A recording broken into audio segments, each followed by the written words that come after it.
I define in order to communicate. Measuring breath. I'm going to talk about what this means. I seal the input of spirit with the self-existing tone of form. I am guided by the power of endlessness. I define in order to communicate. Measuring breath. I seal the input of spirit with the self-existing tone of form. I am guided by the power of endlessness. One more time, close your eyes. I define in order to communicate. Measuring breath. I seal the input of spirit with the self-existing tone of form. I am guided by the power of endlessness. Just let that settle in for a second.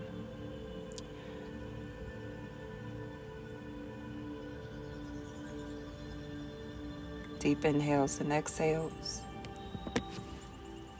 And let's start breaking that down, shall we? I define in order to communicate. When we talk about defining and communication, it's always important to set a goal. Some people just start talking. They don't know what they want. It's not clear what they expect. It's not clear what they need. Sometimes they're not even clear on what they're saying. They're just talking. Verbalizations are going out without a clear definition.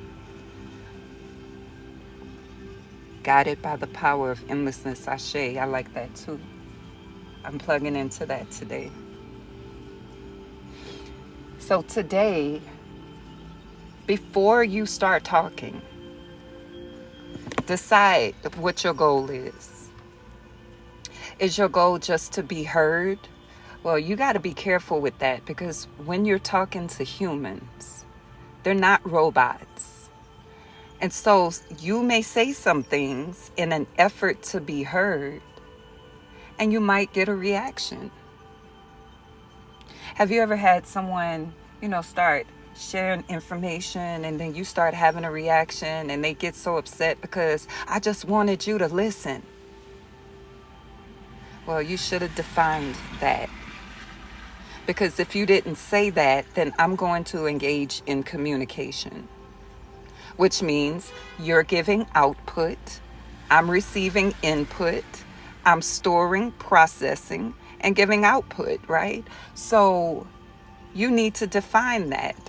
And I found when I'm dealing with people like that who, they get upset or bothered if you start talking, to ask them what's their goal. Like, before we start talking, tell me what you want from this communication. And then I'm going to assess myself. Can I actually do that? There's sometimes some people want to share some stuff that I can't listen to. I'm not in the space to listen to it.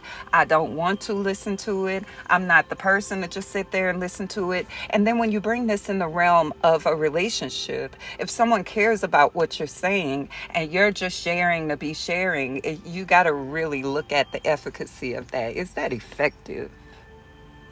Greetings, y'all. I define in order to communicate. What outcome would I like to see from this communication? Do I have any expectations? You need to ask yourself that in every communication. Do I have any expectations? Now, if a person is unconscious, they will say, I don't have any expectations. But you will soon find out that they do have expectations when you don't communicate the way that they want it. They don't see that their desire, right, can become an expectation when it is not verbalized. I define in order to communicate. Anytime you get disappointed that someone didn't do or respond or be a way that you wanted, there was an expectation. The only way to be disappointed is to have an expectation. When you communicate, you need to be clear about your expectations. What is a way to get clear on that? Let me give you a question. What is ideal here? Hey there, how you doing? What's ideal here? How would this ideally go? You need to know that because that will clue you into your expectations. I define in order to communicate. What outcome am I looking for in this communication? What expectations do I have? And you need to communicate those beforehand. I'm talking about some advanced communication. Now, some people might be like, it don't take all that. But if you've been in any kind of nonsensical argument or confrontation with a person, then you understand how important this is. Now, you can, govern yourself. What I do is share the information. You decide how to use it. I highly suggest, especially when you have a problem, especially when you have something you want to talk about, a topic or a point, you need to define in order to communicate, because communication there's an output. A person is releasing some energy. You are receiving some energy. You process the energy and then you give out energy and the cycle continues.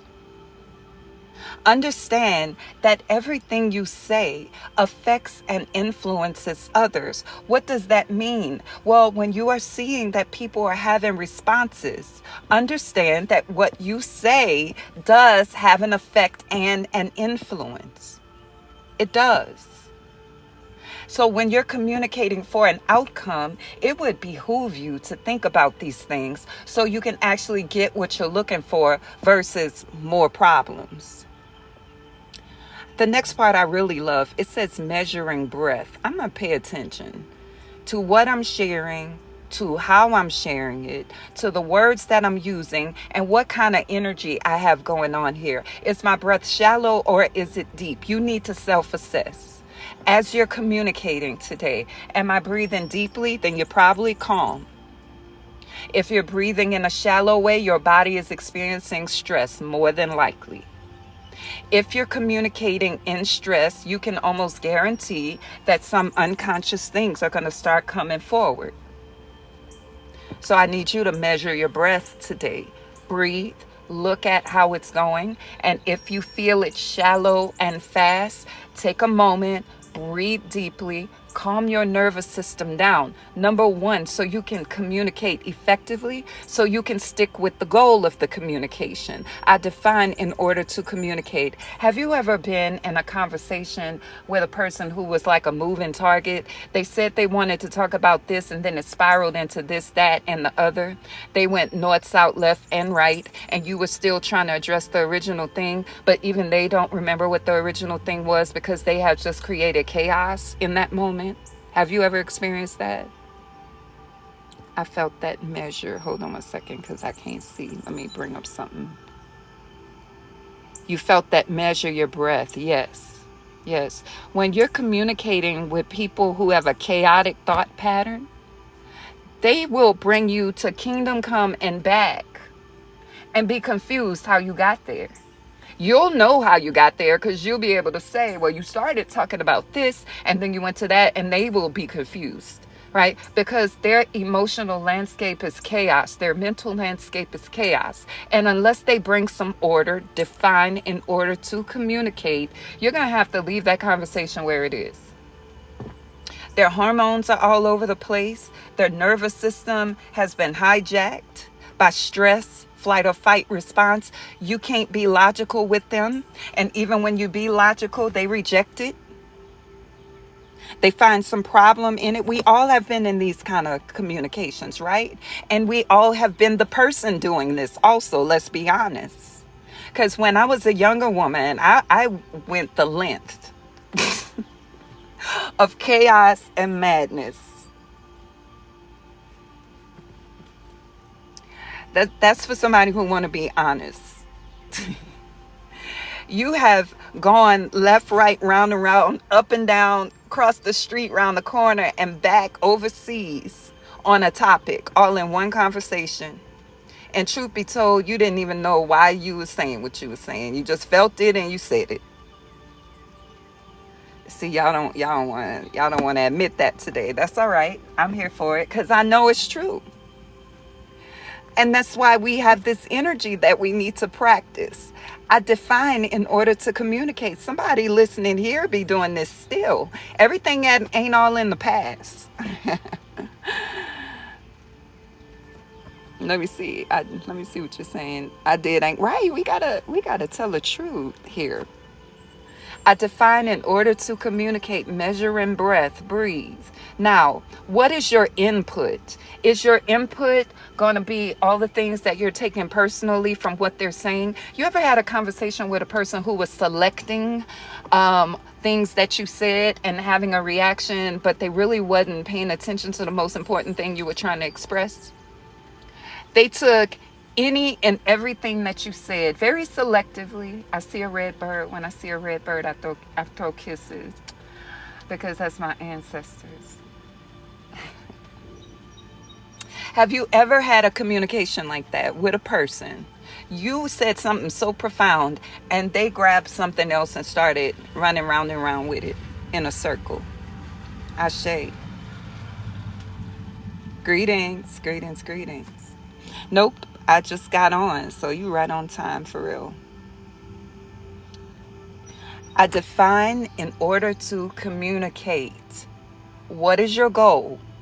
What's the ideal outcome? What expectations do you have? When you go into a communication with people and they don't see your point, then you get upset, then you could say, I had an expectation that they would see my point. Then you could shift that expectation. If you go into communication with a person and they didn't agree and you get upset because you wanted agreement, your expectation was agreement. I define in order to communicate. Expectations are not wrong. Expectations are not problematic. They only become problematic when you have them and you don't set that up before you start talking. Hey, King Cream. So when I'm having a conversation, before I have a conversation with a person, I like to express my goal. I want to share this with you for the sake of understanding how my mind works. I want to share this with you because I want you to know how I appreciate. I want to share this with you so you can understand where I'm coming from. I want to share this with you because I want to resolve this conflict. I want to share this with you because I think it's wise to do this. Measuring breath. Notice when you're communicating, are you stressed out? Is your breath shallow or is it deep? If it's shallow, then you're going to be doing a lot of unconscious communication. You're going to be doing a lot of unconscious hearing. And as a result, you're going to be having a lot of unconscious behavior and reactions. And then you're going to be saying it's them. You got to know what your outcome is. You got to understand what energy you're coming from. Understand your expectations. Understand your ideals. And state them. I'm bringing this up because I really want you to see where I'm coming from. And then I want to get your ideas. I want to share this because I want to tell you what I'm experiencing, and I want to know if I have any blind spots. Can we talk about that? I want to share this because I've been experiencing some discomfort as I think about this, and I want to know what you think and even ask some questions around it so I can understand you more. I want to share this because I've allowed this to become a problem within me. And I know that you're not a problem. I have a problem with this. And before I further create from it, I want to understand your point of view. Let's talk. Have you ever had a conversation with a person and it seemed that y'all were in two different conversations? You were saying something, but their response wasn't lining up with what you were saying? I was watching a video yesterday and it said that 90% of the thoughts we have are past thoughts. They're in the past. And they're conditioned. And so what I did was I went throughout the day yesterday noting my thoughts. And I was like, yeah, I had the same thought yesterday. I had the same feeling yesterday. I had the same feeling last year. Yeah, I had the same one. This is true. And then the video said, and even the thoughts about the future, the known, are also past related. Because the future hasn't happened yet, and we're steadily progressing toward the future. So the thoughts that we have about the future come from our past conditioning. So even that is past related.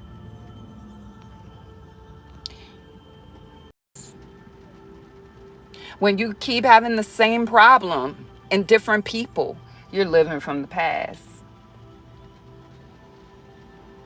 Now, I don't think all living from the past is bad, because if it's producing something beautiful for you, then keep reproducing it, please.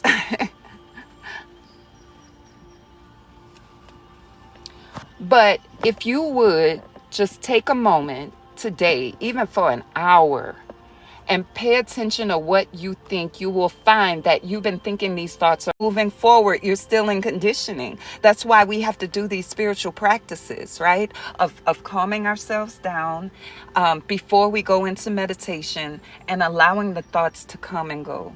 Allowing the thoughts to come and go, not attaching ourselves to the thoughts, but allowing them to come and go. You will see what you're really like if you do that, because you'll sit around and think I'm a very positive person, because in your conscious mind, you're very positive. But when you get alone right before meditation, you will see that you're also negative. You will see when the intrusive thoughts are coming, you can know that you are also that. So when somebody says, you have a negative way of thinking, you'll go, you're right, I do think negatively about that. And you don't attach yourself to your ideas. But if you attach yourself to your ideas and somebody says, you have a very negative perspective on that, you'll get all out of sorts and go defensive. And no, it's not that. I'm this and I'm that and I know. And you'll go into all of that. I define, in order to communicate, measuring breath. Your input is spirit. I made a statement this morning in my galactic timekeeping group that the input of spirit is wisdom. The input of spirit is not your ego, how you want to be seen. The input of spirit is not these conditioned ideas. The input of spirit is wisdom on a case-by-case basis. Let me give you a scripture that came to my mind as I was talking earlier. It's James 1:19. It says, therefore, my beloved brethren, let every man be swift to hear, slow to speak, slow to wrath. I define, in order to communicate, measuring breath, I seal the input of spirit. Let every man be swift to hear, slow to speak, slow to wrath. Be quick to hear. Be a careful and thoughtful listener. I did a podcast yesterday because as I processed through my healing, especially at the beginning of last year, I started noticing just how little people hear. Even when they're saying they're hearing, they're really hearing themselves. They're really hearing themselves. And when they respond, they're responding from themselves. And they don't really have the tools to engage deeply, even the ones that think they do, right? It says be a careful and thoughtful listener. Everything that comes into your awareness produces thoughts, because everything begins with a thought. Be a careful and thoughtful listener. Be slow to speak. A speaker of carefully chosen words. Slow to anger, patient, reflective, and forgiving. That's the amplified version. When somebody is talking to me, thoughts are always being generated. And if I'm going to plug into them, I got to learn how to suspend my thoughts. Because if I don't do that, my thoughts will mix up with what they're saying, and I'll react to myself and not them.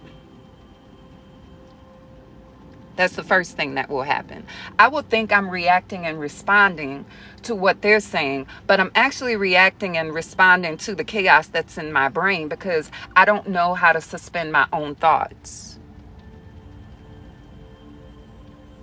When I'm listening, if I am fearful inside because of the topic being spoken about, and also I have my own thoughts that I'm going back and forth with, when the person is talking and they stop talking, I'm not going to know what to say because I just engaged in mental battle with my conditioning, my thoughts, my perceptions, setting that aside and trying to listen to what they're saying at the same time. Then becoming very performative, having that most helpful thing to say. When I was in ministry, I used to do that a lot. And it took me to go through life coach training to actually learn how to listen. We're not born knowing how to listen. It takes strategy. And that's how come in coaching, I never get at a loss for words because the strategy that I learned helped me tremendously. And that's why I teach what I teach, because if we're going to be getting close to people and if we're going to be emotionally available, you got to understand yourself. You got to understand yourself. You got to know yourself. Right? Measuring breath. I define in order to communicate. I seal the input of spirit with the self-existing tone of form. Let's look up the word form. How y'all doing? I swear these insights are always so on point.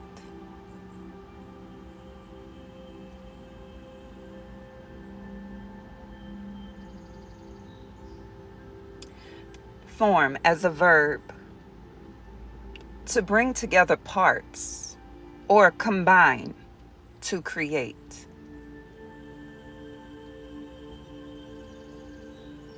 The tone of this when you're communicating is that you can bring all these parts together into a shape, into an understandable form. It's like universalizing.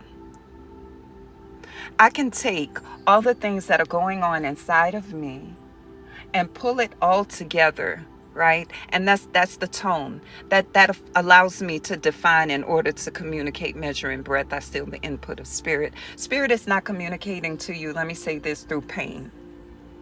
Fussing, forcing, accusing, blaming, all of that is powerless energy.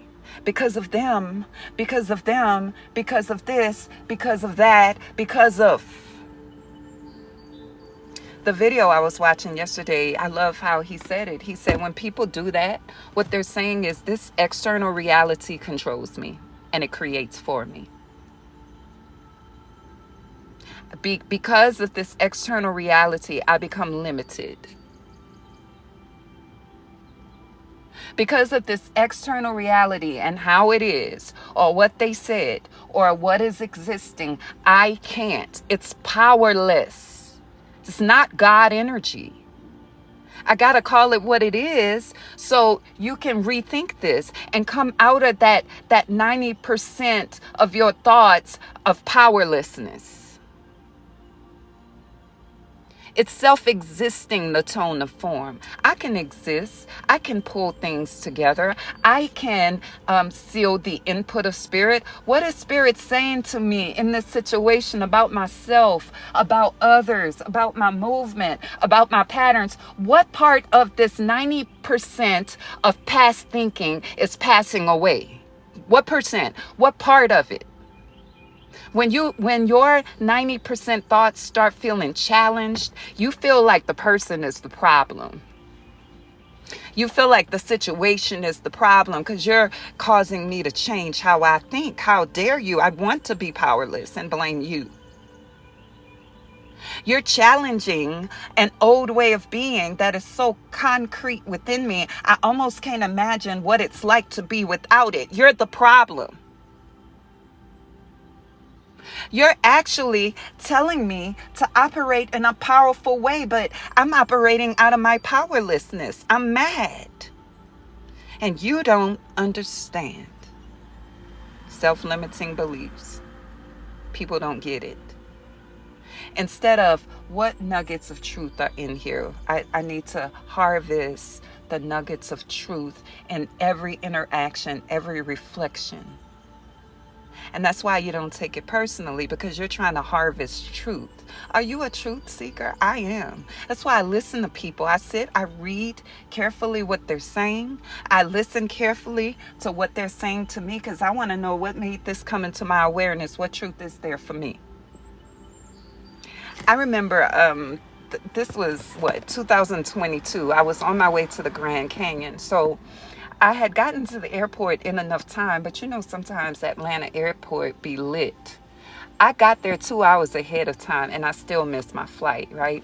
So that morning I was in going through security, and I started having these thoughts like, dang, I'm not gonna make it. I'm gonna miss my flight. Oh my God, I'm not gonna make it through here in time. I'm looking at my watch. And before you know it, the people around me started verbalizing it.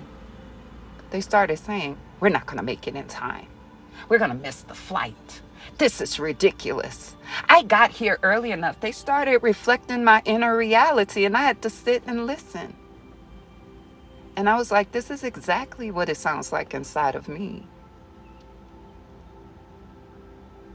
Instead of getting irritated or joining in on in the party and going, yeah, me too, man. Oh, yeah. I gotta see, what is this reflecting to me about me? When I started homeschooling, I had some fears. The fear was, you know, am I gonna give them enough? Am I gonna be patient enough? What am I gonna do when, you know, if sickness comes, and how am I gonna do this? And that's the very thing people started asking me. Oh, you're going to homeschool? Well, how are you going to socialize them? Well, what are you going to do how you going to, they start asking the questions that are really inside of me. And then I would get mad at them for asking, like, oh, another person asking me this. They can't think about nothing else. They can't talk about nothing else. Well, it's inside. Because if I had successfully addressed that inside when their questions came, I would have gave them the answer that I had. But I really didn't have the answer. And the irritation was I didn't have the answer, but they asking me a question. People ask you a question because they're calling forward the answer. But if you start shooting the messenger, so to speak, then you can't get to your answer. And then you wonder why. The mirror. You start getting mad because people ask questions. You need to ask yourself the question. What are we guided by? We're guided by the power of endlessness. I want to talk about what that could mean because it means many different things.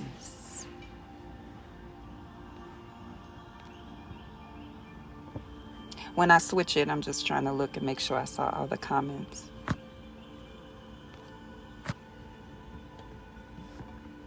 If you're truly guided by the power of endlessness, you're not talking about the timeline. You're talking about divine timing and divine orchestration. That's what's guiding you. When you're talking about endlessness, the power of endlessness, you're not talking about, I don't have time for this and I don't have time for that. Because you're guided by the power of endlessness. You do have time for it. You just don't want to create that. When you're guided by the power of endlessness, you're not saying, dang, by this time I should be this and I should be that, because you don't subscribe to the illusion of time.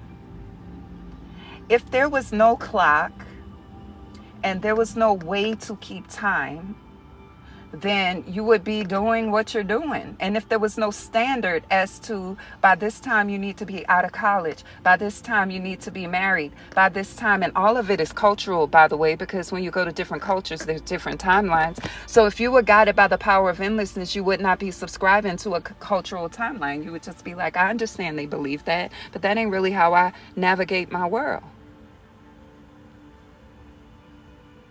Endlessness. When you are endless, you are not limited. You don't limit yourself. That's the power of today. If you just popped on, we have been talking about the frequencies that are available today. And so, voicing more from the video, because 90% of our thoughts are conditioned within our brain as neural circuits, our body is conditioned to respond to that. So your body is also in the past, responding to things as it did in the past. Your body is programmed to the past. Your brain by nature is programmed to the past. And this is why we need the input of spirit. Number one, to show you what old things need to pass away. To show you what things need to become new.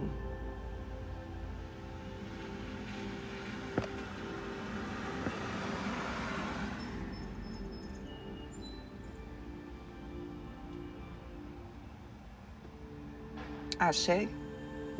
So let's look at more breakdown of what's available to us today. New beginnings. If you have a thought that you had yesterday and it didn't serve you yesterday, it ain't gonna serve you today. Restructure it. So let's say you have a problem and you wake up and you still have the same problem. Well, continue to ask, what do I need to see about this problem? Instead of, oh Lord, I got this problem.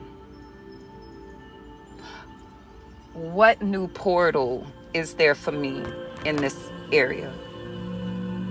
What do I need to hear? You know, let me talk to the spiritual people in here. As spiritual people, you can become so spiritual that you're stuck in the past too.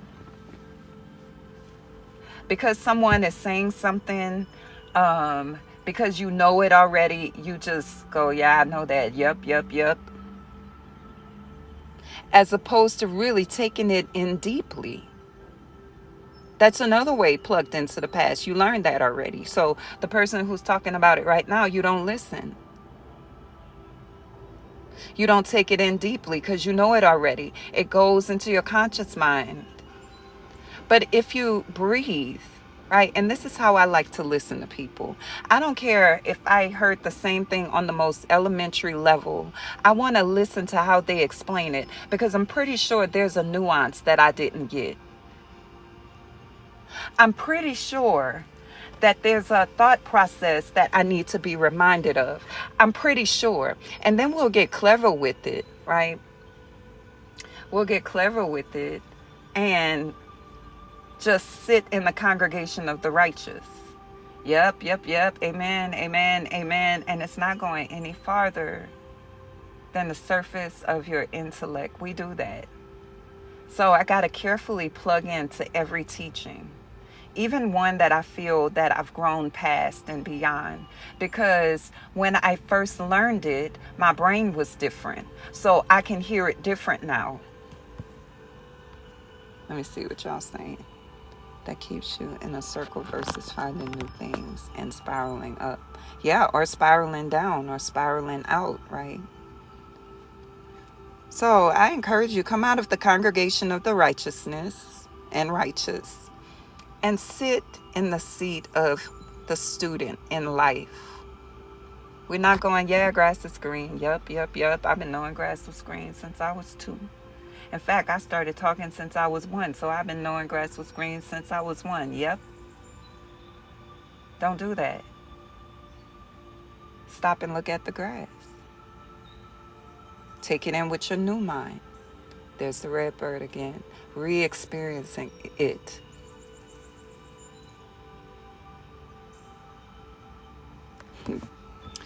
All right, so let's come into these powers here. Yes. And I so welcome them. I swear I do.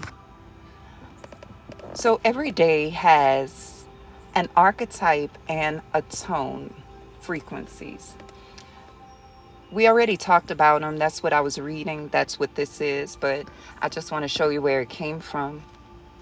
These four dots are known as the self-existing tone.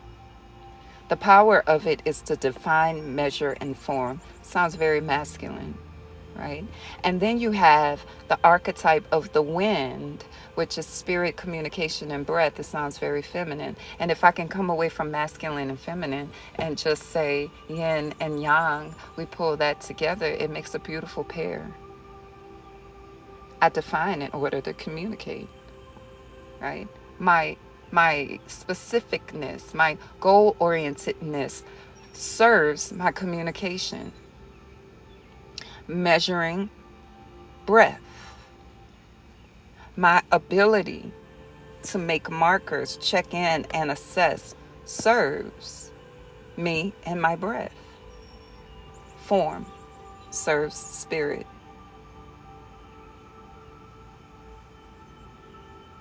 That's the feeling of today. Let's look at the helpers. Did I? Yeah, I did. We have the guide of the mirror. That's where the power of endlessness comes from. The power of endlessness is going to require us to reflect and bring order to our reflections. The support or analog is the earth. Navigation, that's the power to explore. Explore in order to evolve, that's the outcome. And the essence of that is synchronicity. Like, it's going to happen through synchronicity. The antipode or the challenge is free will. Are you moving by your free will?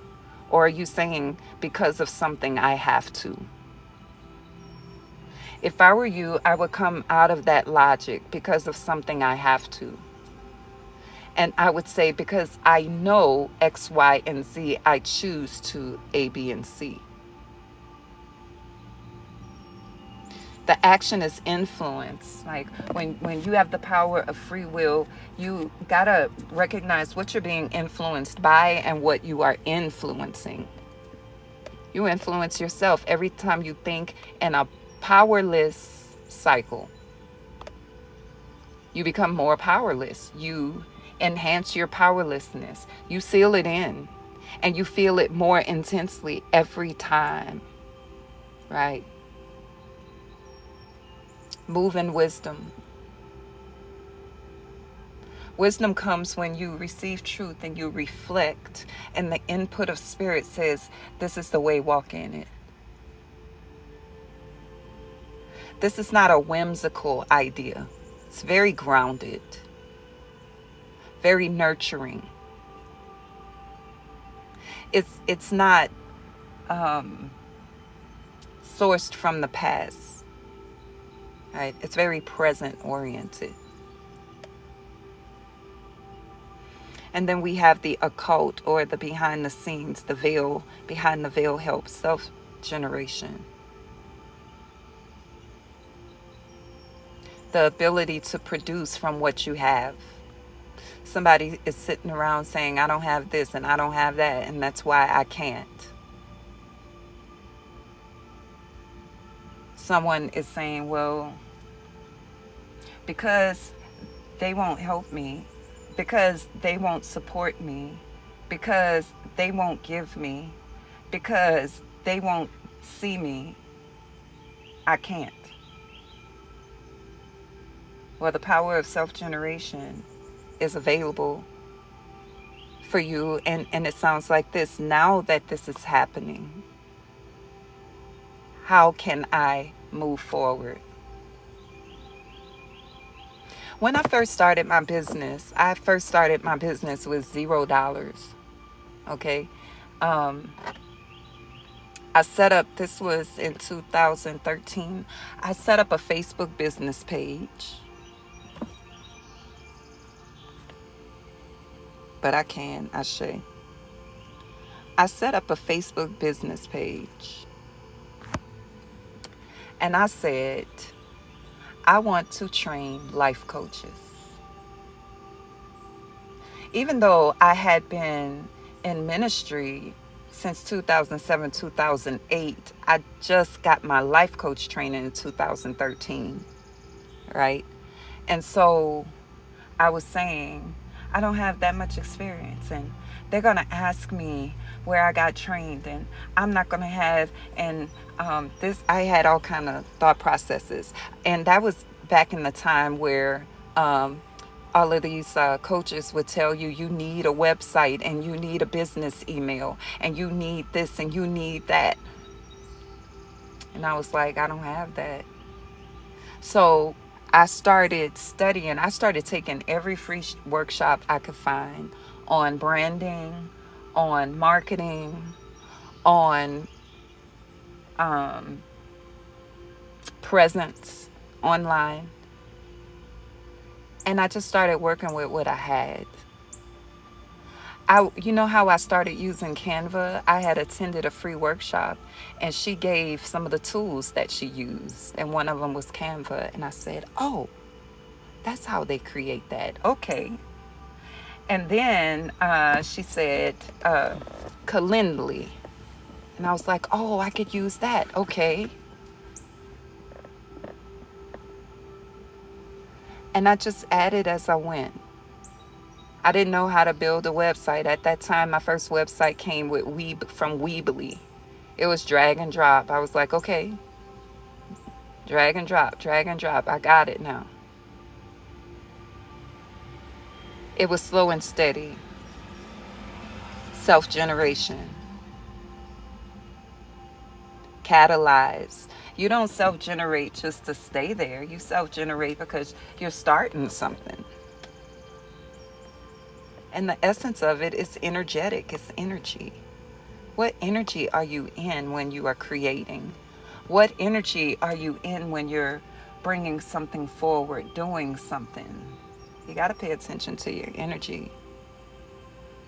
So listen, all the manifestors out there, I want to challenge you, because if 90% of your thoughts, and that's round about the same figure we keep getting from different spaces, if 90% of your thoughts are unconscious, they just keep coming every day about the same things over and over again, it's no wonder why manifestations take long. Because you have a barrier. You have thoughts that you are not conscious of, putting up blocks, and you don't even know it. That's why you got to be quick to hear, because when you're talking to people, they are helping you remove blocks.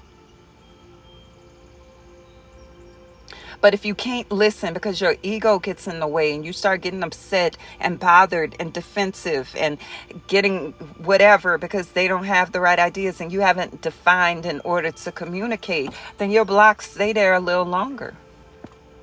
Do you want to increase your consciousness?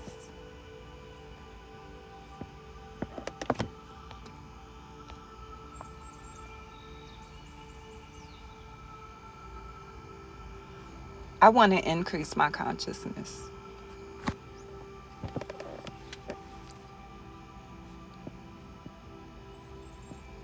What is this reflecting about me? And let me tell you something. Sometimes you need an outside support to help you. Because if you are in your 90% thoughts, then you're interpreting things 90% of the time, probably, according to your past thoughts without new information. Isolation has its place, but also communication has its place. If you isolate in your own mind with the same thoughts you've been having forever, the same level of understanding you've had from whenever, the same barriers in place from whenever, the same veils, then you need to talk to somebody else.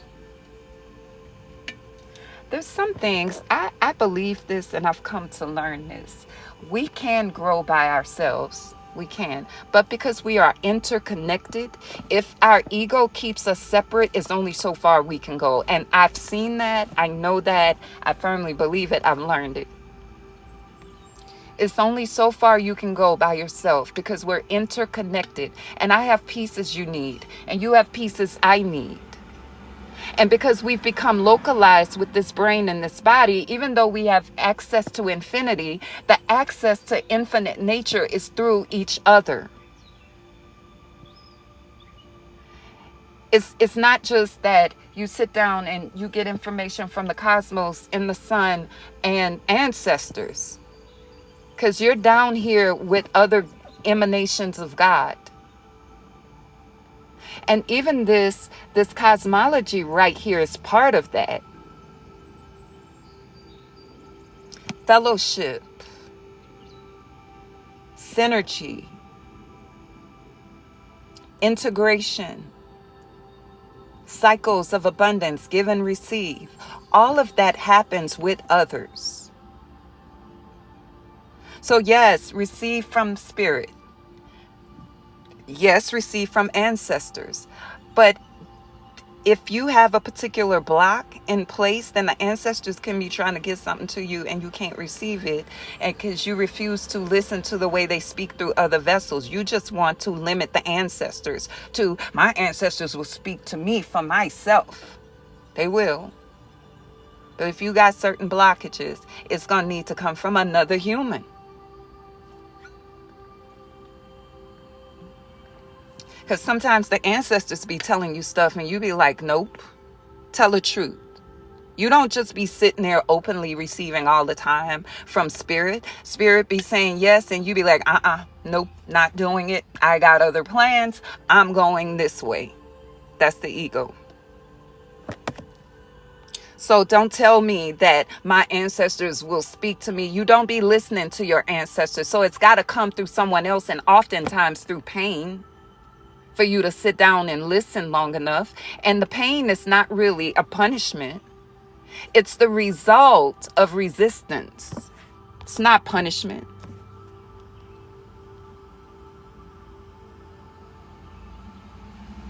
Right. We all be stubborn, right? And so I want to debunk and mythify something. The universe is not trying to hurt you to teach you a lesson. I don't know how many times I've heard people say, well, you know, sometimes God gotta sit you down because you won't sit down. That's not how this works. You think God is like you. You think like that. You think like the people who wrote the Old Testament. God destroyed that city because they were doing evil. That's your thought process.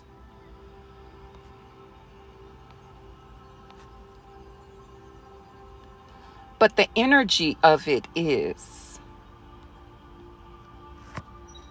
oftentimes, the level of discomfort has to override your levels of refusal to listen.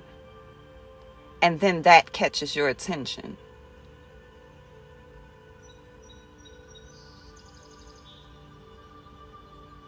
Somebody said to me, you know, this is just a test. It's never just a test. It's an opportunity. It's not a test. I don't view God in spirit as testing me to show me approved. That's not the nature of it. But because I live in this world and there is divine orchestration, every breath, I told you I love this. Every breath is a portal. Every moment is a portal, an opportunity. Every moment, every situation is a door. And by free will, I choose which one I will walk through and what lessons I will learn. You could say no to something being offered to you by spirit. And what you're saying no to is fine. And you're saying yes to something else, another kind of lesson. I think we have to stop applying these personal attributes to energy. And I know we get that because we got mythology giving us very human stories and human thought lines. So we begin to, it's called anthropomorphism.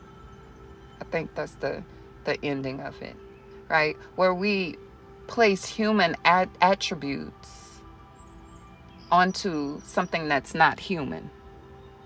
The reason we think the way that we think and the reason we reason the way we reason is because of our conditioning and the way that our brain works. But mind you, spirit does not have a brain.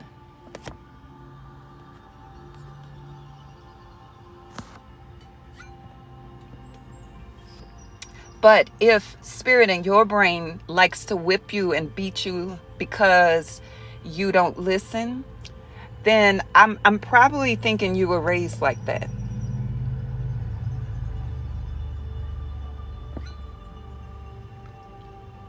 And in that way, that's more of a characteristic of your past than what actually exists.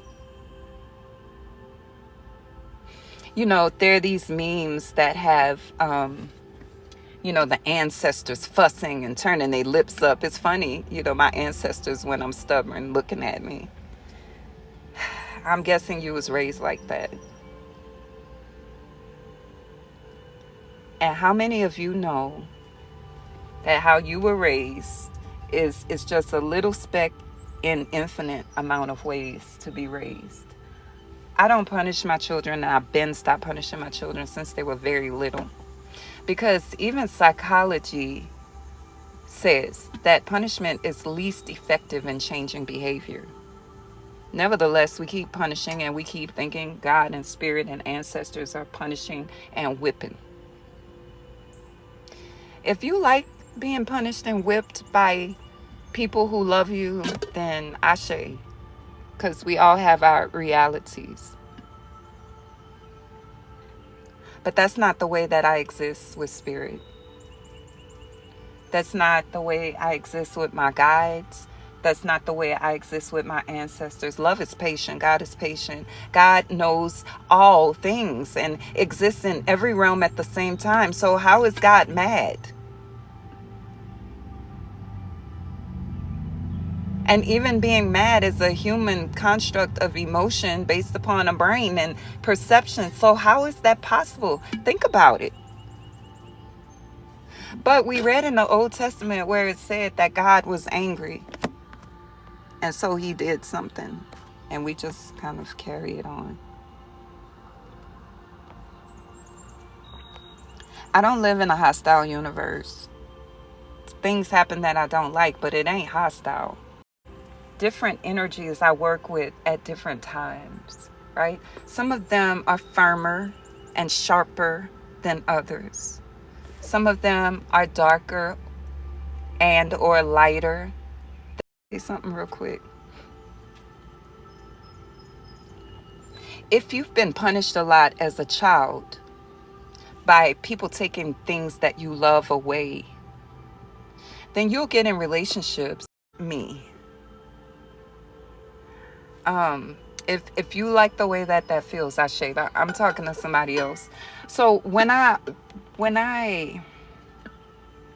read the story of Inanna and I plug into that, Inanna, a request was placed that she take off a particular garment, and she took it off because she wanted to descend in order to ascend, and she couldn't descend into the underworld unless she was guided by the power of free will and also submission at the same time. So nobody just yanked it off of her.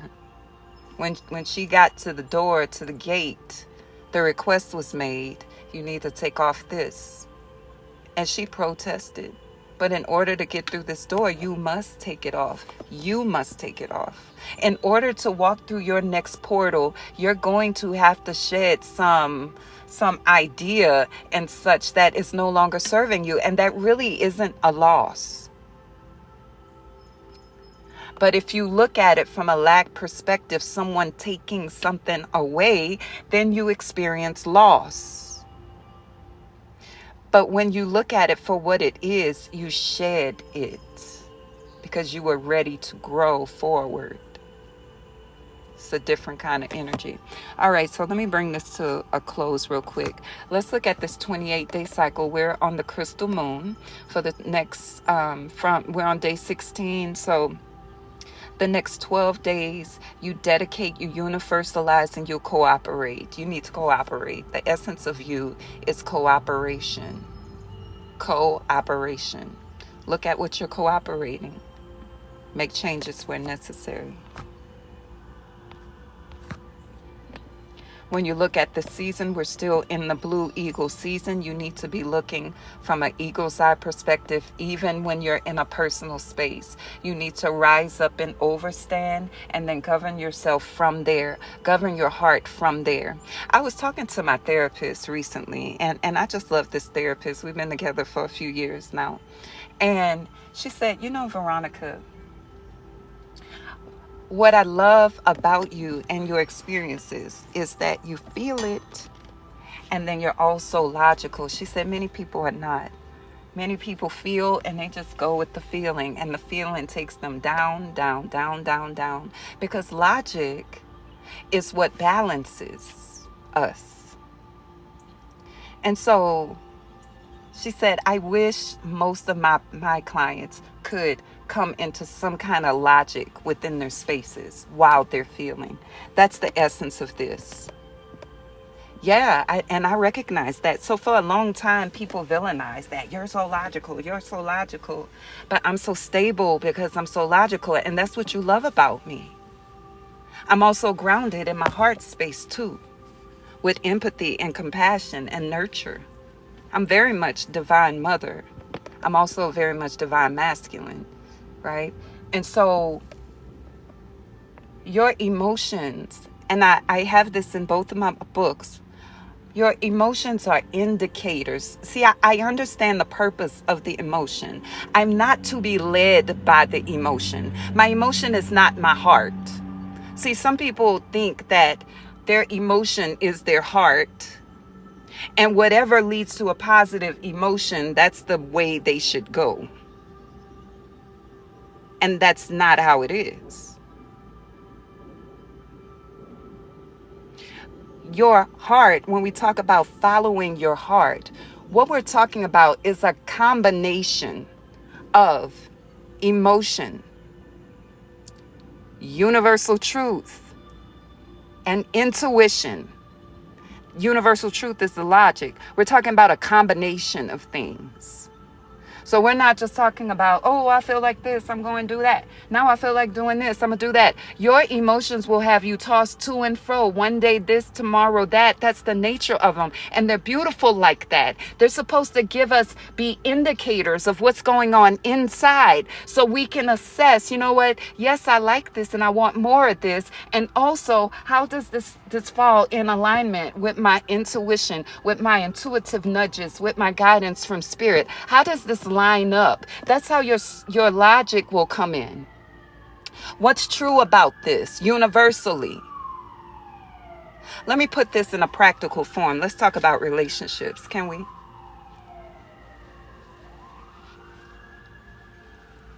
Let's talk about relationships. So you meet your boo, right? You meet your new sweet thing, and y'all talking, and because you're talking, you get these sensations in your body, and you interpret these sensations as positive. The sensations are the emotions. The sensations. My skin tingles. My heart smiles. My heartbeat races. I start feeling expansive when you're around. I recorded a bit of poetry concerning this. I think I'm going to put it out today. That's the emotion. When you put a word to that, you begin to express it as feeling. Okay? My heart is racing. My interpretation of that is I'm excited to see my boo. Feelings are subjective. The emotion is actually happening. Your heart is racing. It's the physical experience. Hey, Day Day. It's the physical experience of your thoughts, right? So listen.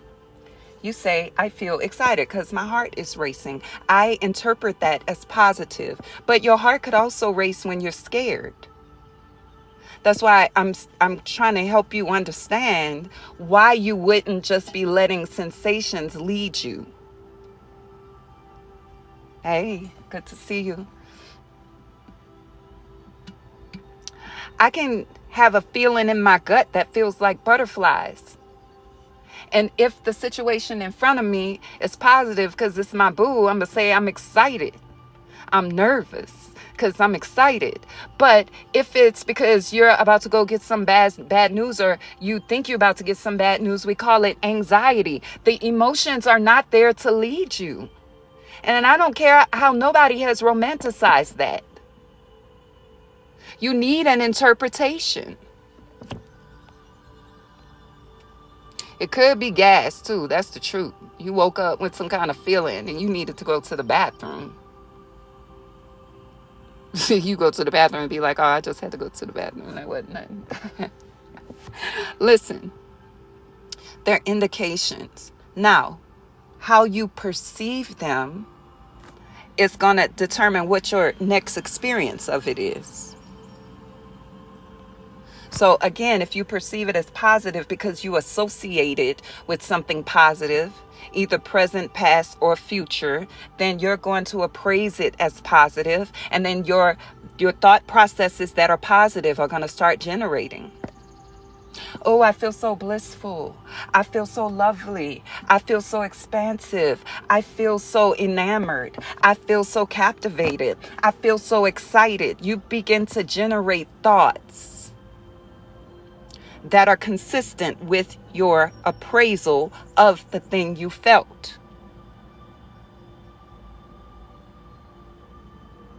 Can you see why emotions need to work in conjunction with intuition and universal truth? Can you see that? Like, did I paint a good picture?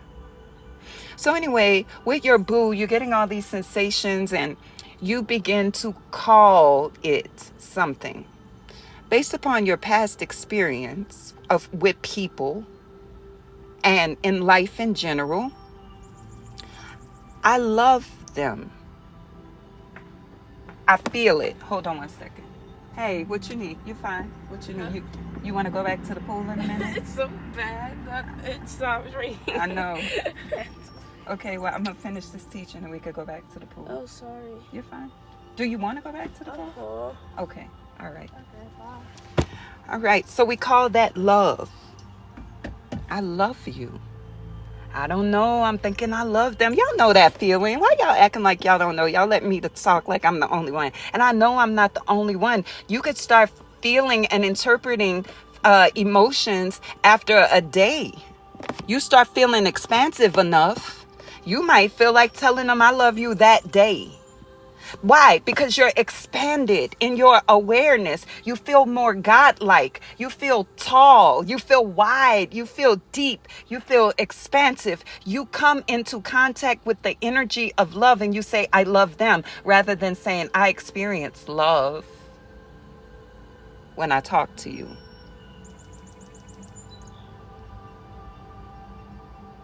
I experience my expansiveness when I talk to you. Sometimes I think we don't spend enough time on word study and we don't have nothing else to say. So we're limited to I love them. That's what I think. And then you got to ask yourself, what does it mean that I now am saying I love this person? What does it mean? How does that influence and affect the way you move? What does that mean about your decision making and them? These are good questions. Right. I feel so expansive when I talk to you. I experience love. It's okay to say that. You don't have to say I love you. And then you go into all that fretting. Dang, I know you tell your friends, I know I just been talking to her. or him or them for like 2 days, but I'm telling you, I love them. I experience love when I communicate with them. I experience love, Day Day, yes. I experience my expanded self when I talk to you. I experience life force when I talk to you. I experience invigoration when I talk to you. If we got more expansive in the word usage, then you can come out of some of those pits that I love you will get you in. Because what does it mean when you say, I love you? I'm going to tell you what it means when I say it.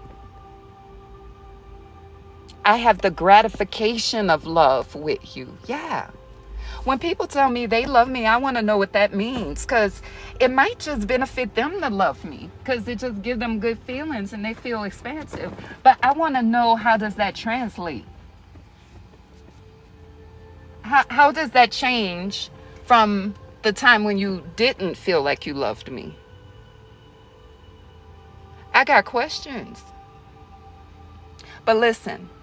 So the emotion is your heart races every time you talk to them. Your mind, your consciousness expands. Your being becomes warm and tingly. And you say, you put the emotional label on it. Okay, love it. I'm okay with that. Now, here comes universal truth. Here comes universal truth. We could have been lovers in 10,000 past lifetimes, and I love that for us.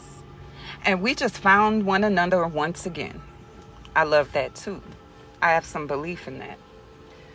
But this ain't the same brain I had last lifetime, and this ain't the same brain you had last time. In fact, it's not even the same brain you had 7 years ago. Okay, so what I know for sure is that even though we have an infinite soul connection, we got to learn on this human level.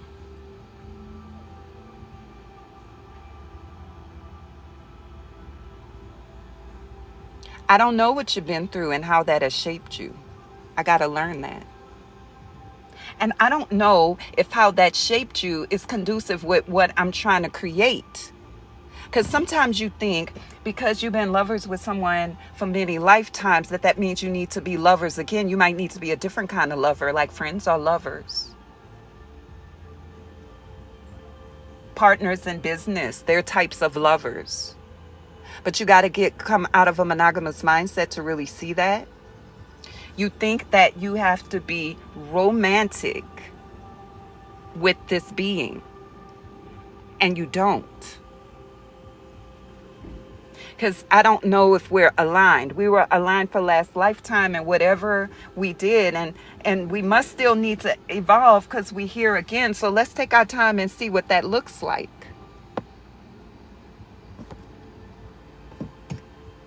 I got to know how you interpret things, because if your trauma is hijacking your brain, I got to know that.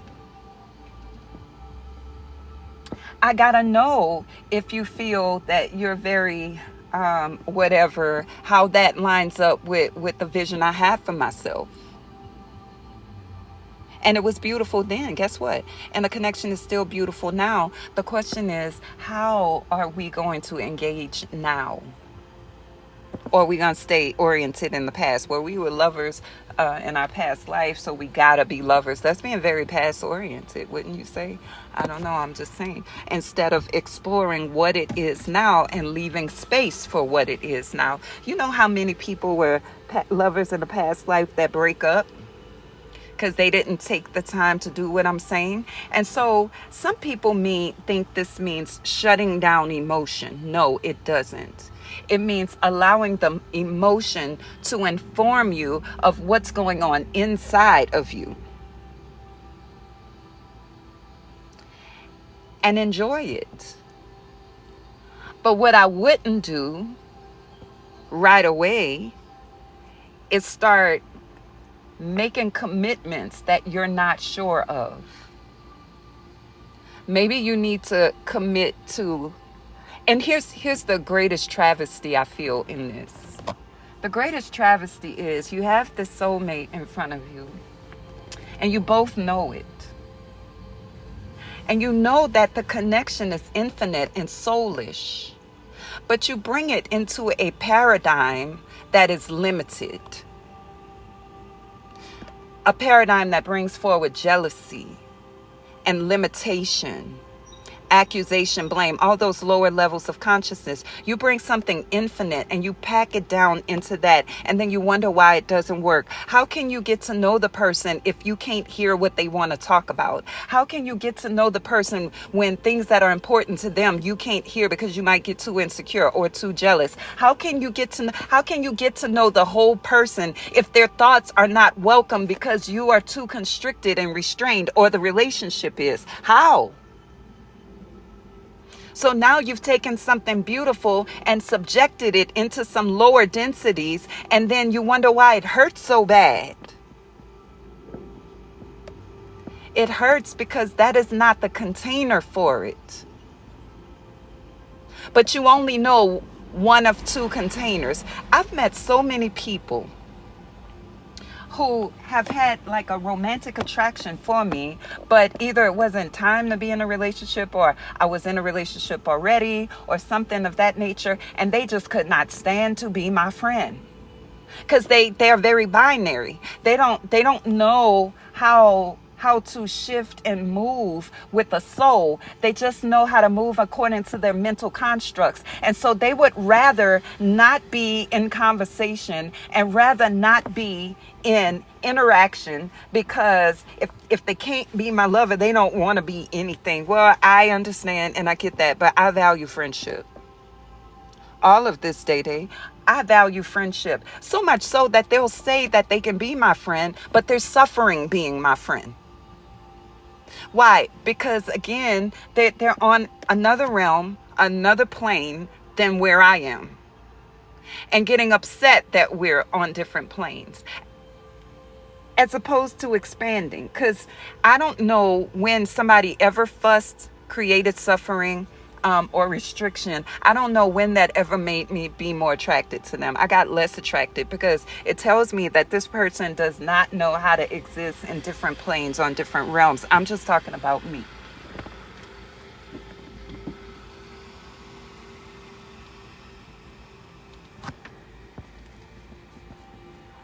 I know my friends love me, and I love them.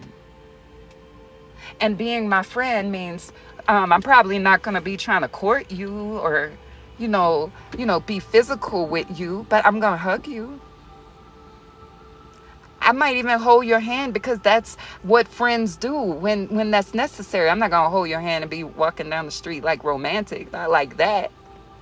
But you're going to feel loved. You're going to feel cared for. Sure, when we go out to eat, I might take care of the bill. We might split the check. I don't know. But there are options. So anyway, going back into dating, you have to get to know the person. But most people don't know how to get to know someone. They run with the emotion and they hit a brick wall. That's most people. And I've done it myself. So this is not me preaching to you like I never experienced that.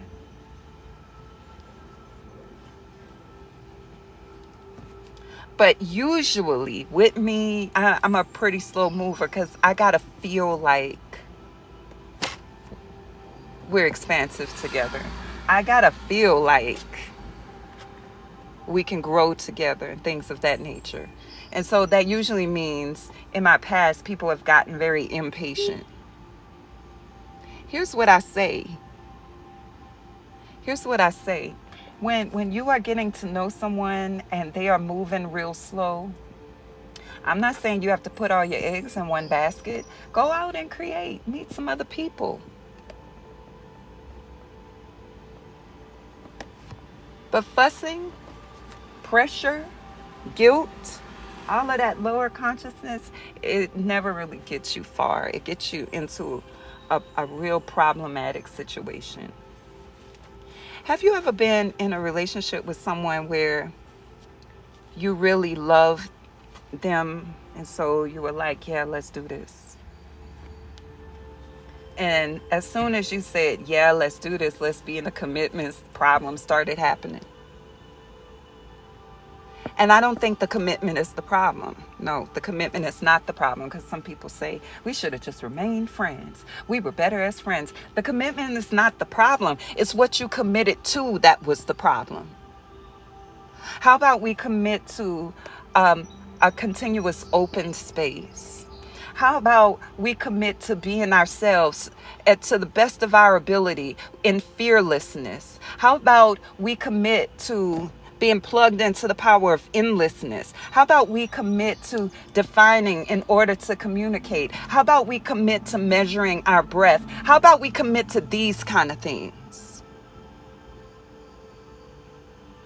Because if I can know your inner parts and you can know mine, we really can build. But what you do is, the emotion says, I love you, we're great together. You go, we'll figure it out along the way. And some people do, but most people run into that brick wall.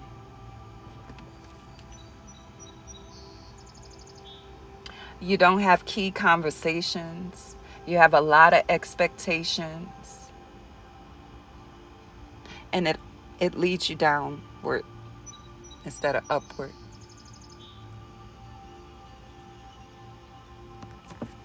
All right. So that is it for the day. Thank y'all so much for showing up and showing out. If you are watching this replay, I would love for you to go to one of my pages and check out the new project that I've been working on. Can I tell you about my new project? So listen, I've been working with Tomboy on this vision for these stories told by improv and through audio. And remember, I told y'all that all your past selves still exist.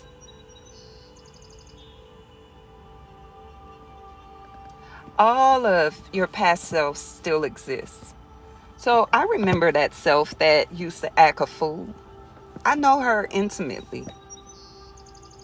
Cut up, do wild things. I have always been a very managed person.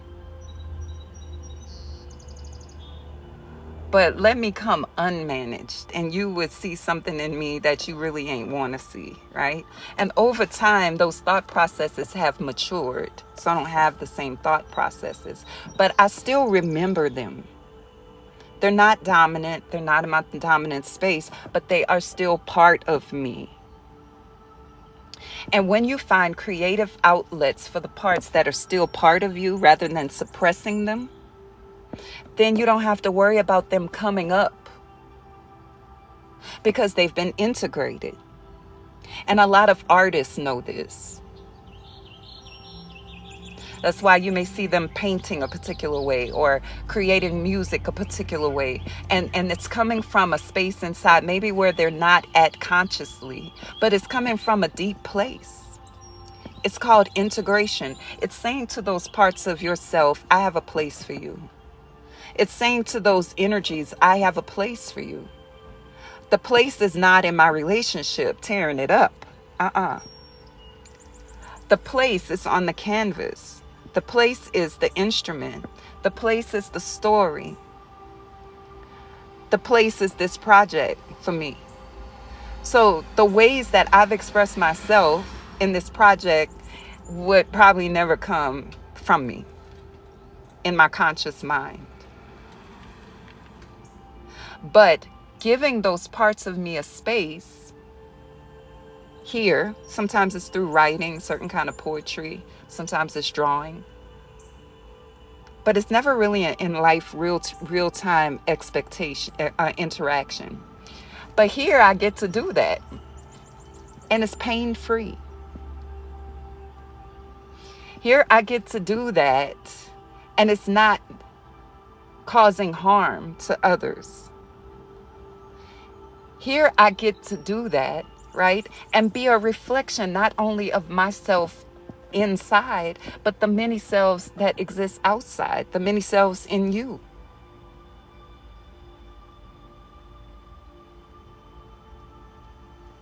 So this is more than just a project to get into. Um, it's shadow work. It's integration shadow work. And so that's what it means to me. And what I love about it is it's not scripted. So everything I say came from me. You know, from those cells. They stood up and was like, yeah, I know how to say that. Yeah, I know how to do that.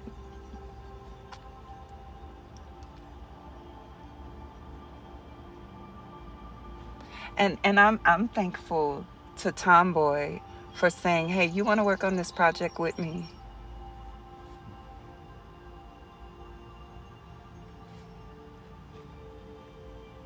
And it's been fun too.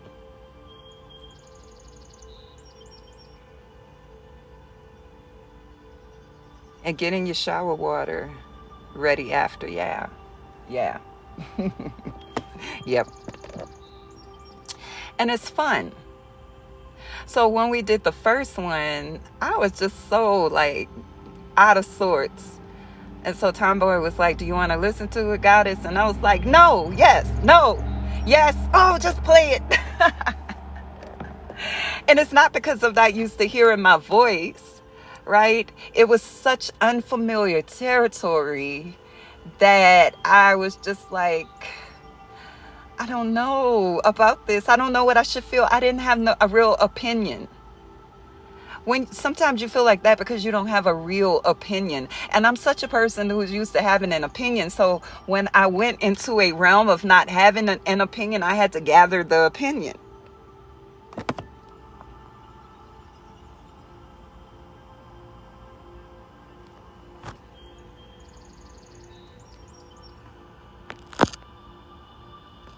Right, right.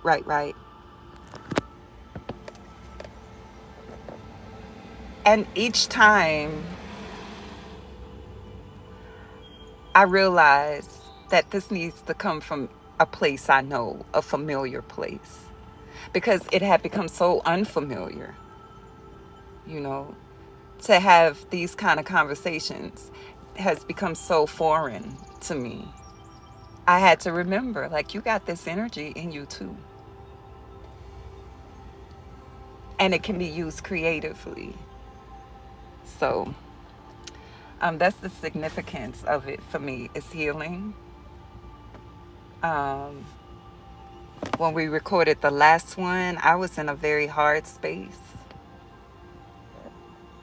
But that conscious part of me had a chance to rest while I engaged another part of me. And by the time I was done, I felt better.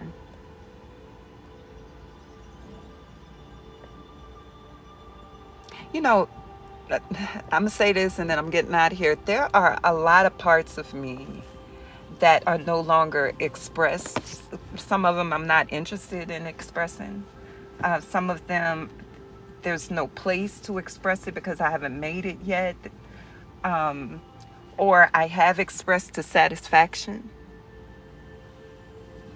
There are different things that I've done, created, and been involved in that would knock your socks off. So if you were in some of those other projects, then you wouldn't be that amazed that I'm involved here. But if you just look at from a certain angle, you might go, oh wow, she's doing that. I would have never guessed. But if you look from all the angles, you could see, oh yeah, I could totally see how she would do something like that. You got to learn how to look at the multi-layered, multi-dimensional aspect of beings. And anytime you think you got a person pegged, then you have become too comfortable with thinking that what you see is the only reality.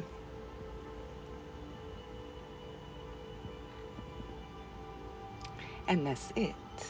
So y'all plug in, go to Tomboy's page, click on the link tree or click on my link tree and go to the video and watch it. Don't, if your kids are around, it's not a good idea. All right, don't have it on the speaker at work or nothing like that. see this as just some self time and reflect. Think about it. Think about a time where you experienced something like that and probably said the same words. Put on your headphones. Okay. What character in the story do you identify with? That's another question. Which one of them? For me, it's Stevie. I just love Stevie. I really do. And I never had a friend like Stevie. I think that's why I love him so much.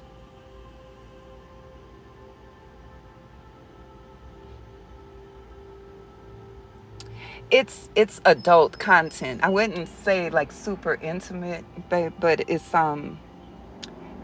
adult content for sure. Language, adult language and content. But there's a storyline. And Stevie is funny. And I never had a friend like Stevie. So I think that through Stevie's character, myself that always wanted a friend like that, we get to experience that.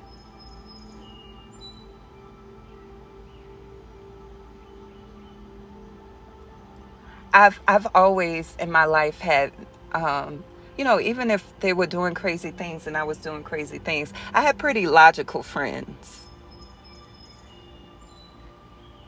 You identify with it? Yeah. I always had pretty logical friends.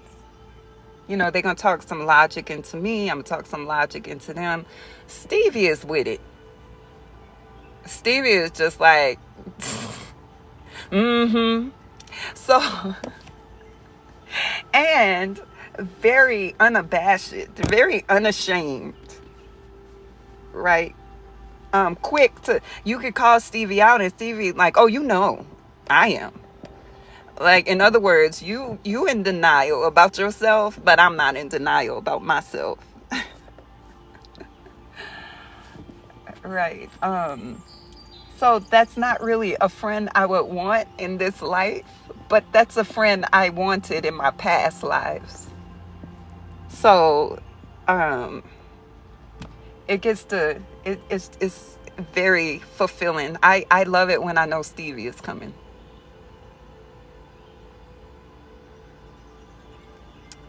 These are the many different ways that we can integrate. And typically, I don't watch reality shows. I don't, if it's not fantasy, sci-fi, something fantasy or sci-fi, I really don't watch it because I don't like plugging in to drama. It feels too intense for me. Like it's calling up. I'll tell you why. Because it calls up those parts, right, as it in a painful way. Like it tries to pull up pain when I'm watching those kind of shows.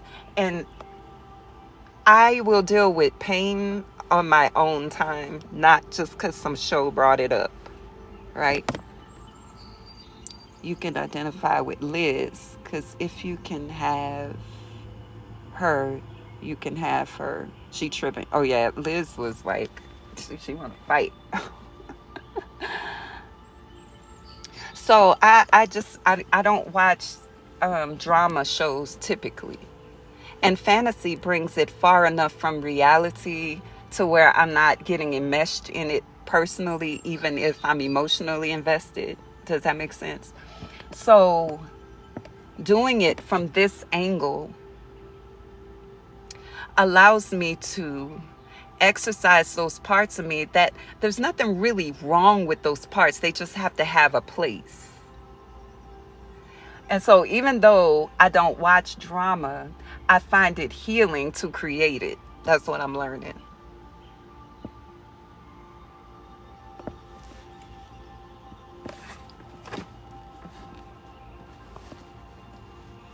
So it's a multi-layered effect for me.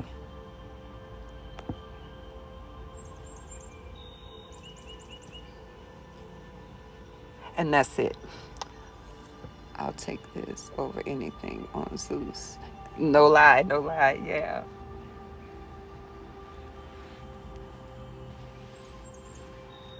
When I was younger, I used to really just immerse myself into fiction. I would like consume books, just run through them. Yeah, yeah.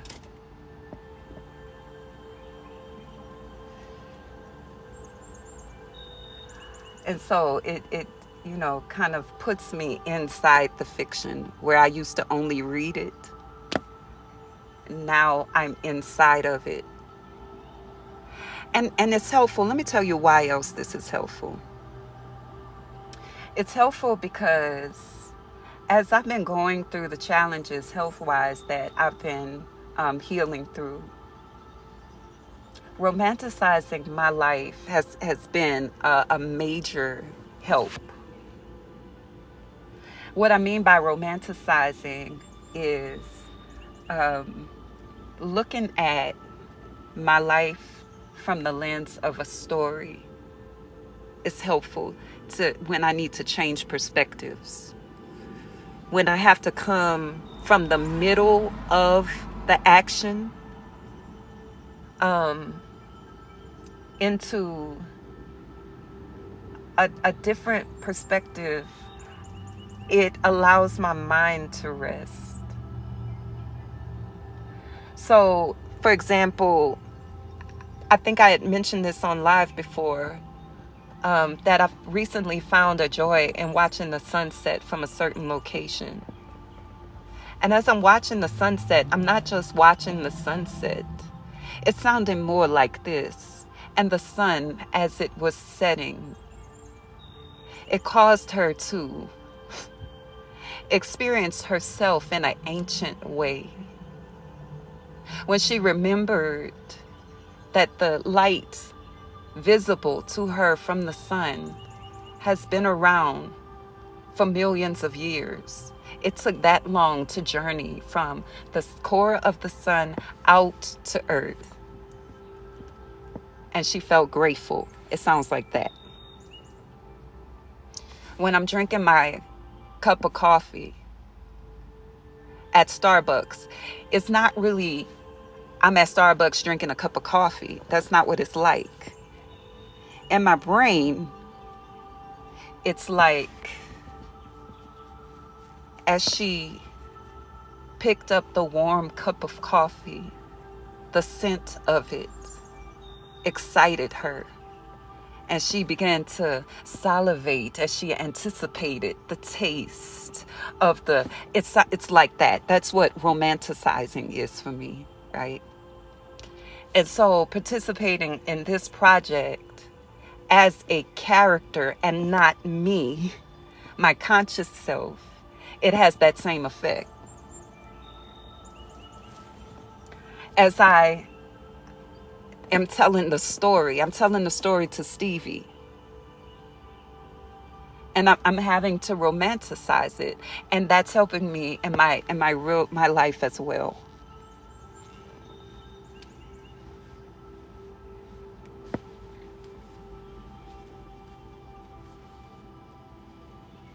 So it's a deep thing. And I didn't expect it. I didn't know really what I was saying yes to. I had listened, but I didn't know what it was going to involve with me. And to be honest, from scene to scene, I still don't know, because Tomboy is not always laying it out. Sometimes it's happening while we are in the session. Tomboy is like, okay, so this is what's going to happen. And then I go, okay.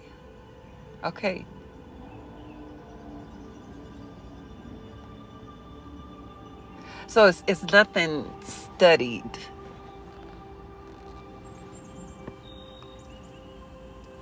And you know how it is said that your brain doesn't really have a concept of time for real.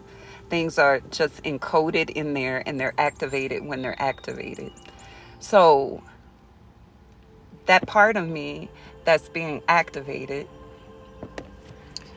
is healing, because as I was, let me tell y'all, okay, did y'all listen to the last episode? Here I was thinking it was a script. Yeah, that makes it even more remarkable, right? Hello, heal with self, peace and light.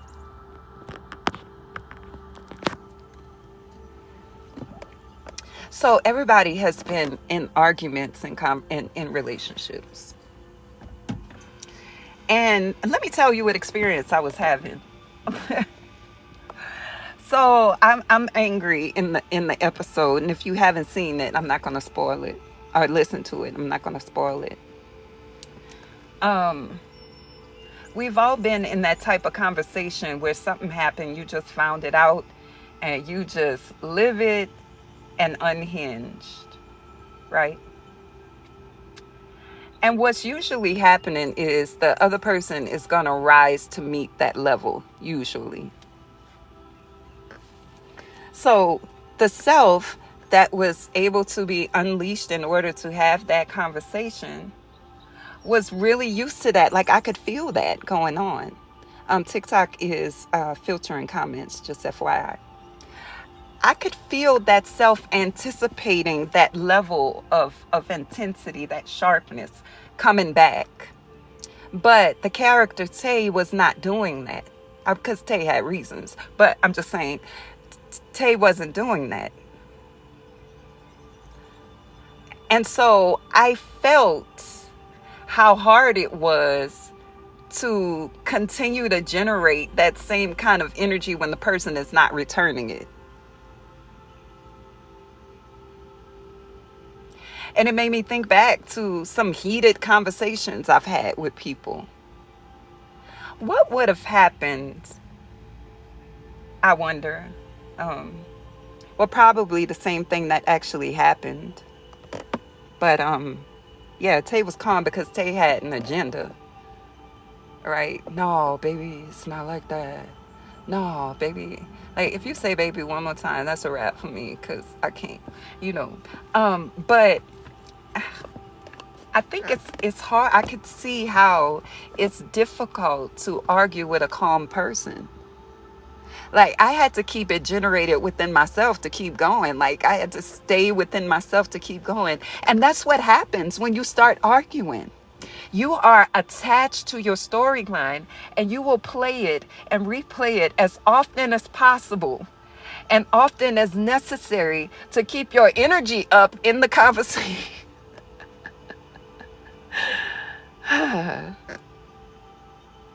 Isn't that true? Think about a time where you were really trying to fuss at a calm person. You didn't want to calm down.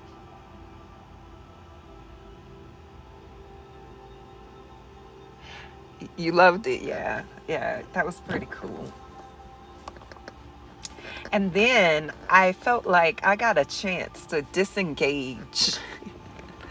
One of the things I don't like to do is disengage from a conversation. Because it takes you to have an emotional reset. Right? Have you ever experienced that? Like you notice the conversation is not going anywhere, so you have to disengage. And then it's like whiplash to your soul because now you have to move in a different energy and it takes a lot of effort.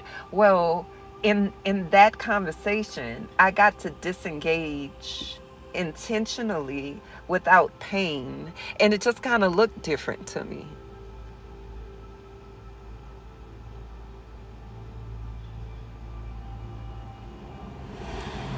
And then, of course, the character Tay is a character, so Tay has their own agenda. But that self was healed because Tay didn't go, see, there you go, disengaging. Here you go, you're going to shut down. Tay didn't do that. And even though it was still toxic, I'm not saying nothing about that was healthy, but the self that participated in that, right, felt affirmed in the story. I'm telling y'all, it's a depth to this for me. And I'm sure, for the others, I'm just talking about myself. There's healing in it as well. So I said I was going. Now I'm done talking about it. That's it. There's so many layers and levels to it. And I'm grateful for the healing aspect of creativity. Creativity is healing. Yeah. Creativity is healing. Creativity is divine.